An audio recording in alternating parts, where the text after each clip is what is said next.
This is the Love, Natural Beauty, Unity, and Culture show.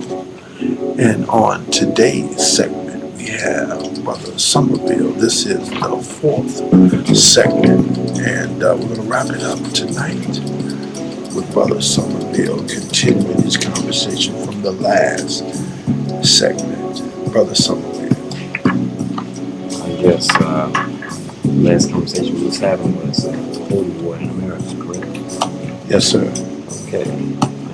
Back to what I was saying, I already explained to you all about Pope James II and how he ordered Michelangelo to paint Christ by Africans and Europeans. First European Christ was Italian. Now, as you notice, over time, we went from the Italian-looking Christ into the blue-eyed, blonde-hair-looking Christ. Now, who was that guy who that painted with the blue-eyed, blonde hair?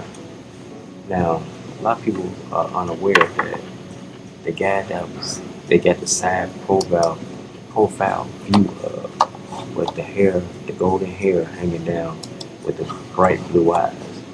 That was Caesar Borgia of Rome, who was the son of Regal Borgia III, who had sex with his sister and also had sexual relations with Leonardo da Vinci. And this who they You later. saying this cat was gay? That was depicted as Jesus? Well, back in the time of Rome. No, I don't know. That's why I'm asking you, brother. Well, back in the time of Rome, between the Romans and the Greeks, it was super freaks back then. So yes, that is true. So you're saying the man who they depicted as supposedly somebody's Lord and Savior was a gay dude. That's correct. Now that's sick, man. And if they didn't use that one, they used the old statue of Zeus. Okay. That's right. This one they were trying to basically get rid of all the African influence that had anything to do with religion, including the great African Roman church that they had that was banished. But this wasn't some of the methods of the spiritual warfare that we fighting that people even to this day have been hidden. I had pastors in church ask me what color was Christ. I'm looking at them like, what? I'm looking at you. You the pastor. I would think that they would know this by now as much as they read that Bible and as it describes Christ in the scriptures.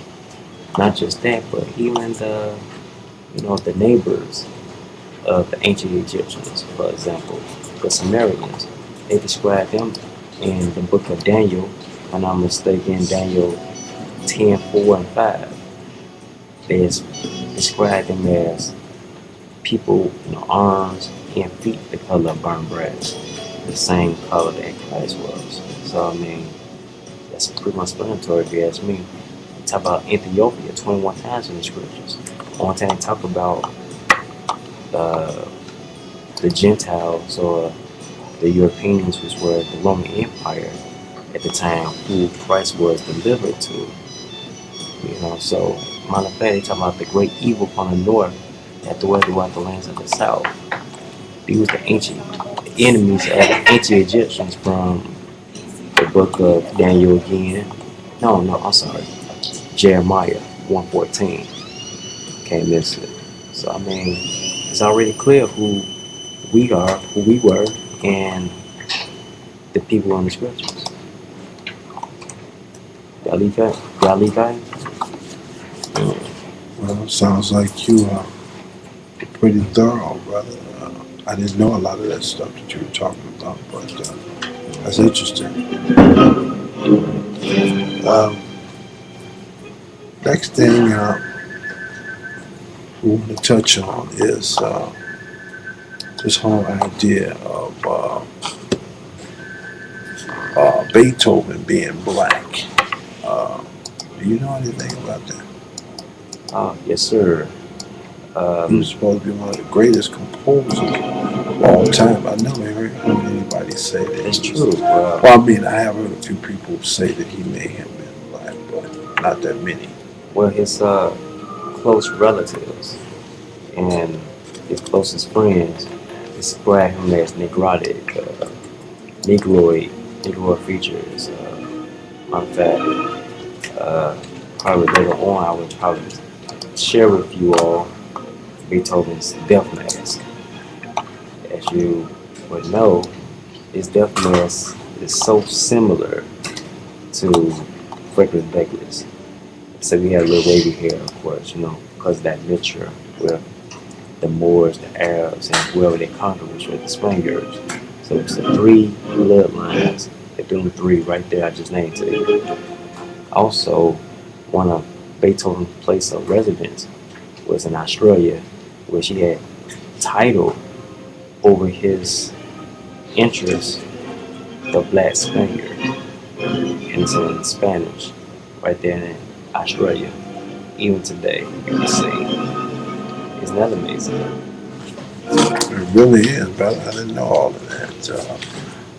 Everybody's probably thinking, when is this brother going to come to the radio show and do a radio show? So a lot of people out there in radio land can hear about some of this vast knowledge that you possess, brother. Well, of course it can. Just the mental genocide of black people, the miseducation, the non-inspiration of history. History, not his story. You know what I mean? Which is the untold. I know exactly what you mean. Plagiarized history, and they won't let it get out because you know what that would. What this all means. This means that that what else have they covered up? Pretty much. So the journey continues on and on. So there you go. And next time I'm gonna show you a death mask of Beethoven so you see for yourself. And I'll let you decide. We continue, come to the day near you real soon. This has been the Love, Natural Beauty, Unity, and Culture Show. And every day at 5 o'clock we broadcast right here on the campus of Chicago State University. You can tune in and call in your questions and your comments at 1-619-639-4723. And this has been Brother Somerville. And we want to thank you for coming to the show. And hopefully we'll be seeing him very soon as a recurring guest. So get used to seeing this brother because he has a lot to offer in terms of knowledge, wisdom, and understanding. This brother is a hidden gem right here on the south side of Chicago at Chicago State College. He just happens to be an alumni here as well. So what we say in parting every time that we have the show is if you treat someone else the way that you would like to be treated, then you can guarantee yourself a nice day. So on that note, we're signing out. Good night.